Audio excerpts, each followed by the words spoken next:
Bumalik yung taong iniwan ka, pero mahal mo pa. Tatanggapin mo pa ba?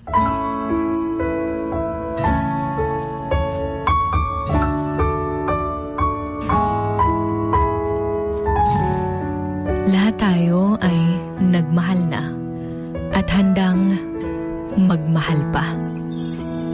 Pero, handa mo bang bigyan ng pangalawang tsansa yung taong sinaktan ka, pero mahal mo pa? Kapag iniwan tayo, we always ask ourselves kung bakit nga ba tayo iniiwan. Kaya nga minsan, ayaw na nating magtiwala pa. Ayaw na nating sumubok pa. Na kahit na mahal pa natin, pero alam nating hindi na dapat pang bigyan ng pangalawang tsansa. Paulit-ulit mong pinapatawad yung isang tao.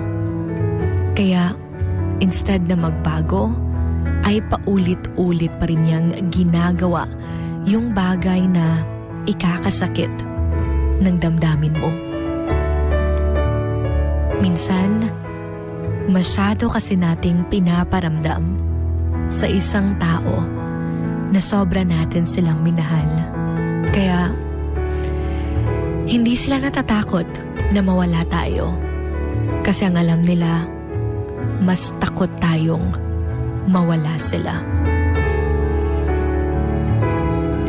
Sobra mo kasi siyang minahal, kaya alam niyang kahit anong maling gagawin niya, ay alam niyang paulit-ulit mo siyang tatanggapin at papatawarin. Kaya kapag sa tingin mo ay hindi na tama, you're asking kung bibigyan mo pa ba ng second chance? Then, try to ask yourself again kung bakit ka nga ba iniwan. And after all, kung deserve niya pa ng bigyan ng second chance, then bigyan mo. Pero kung alam mong nasasaktan ka na, kung alam mong paulit-ulit na, then I think this time,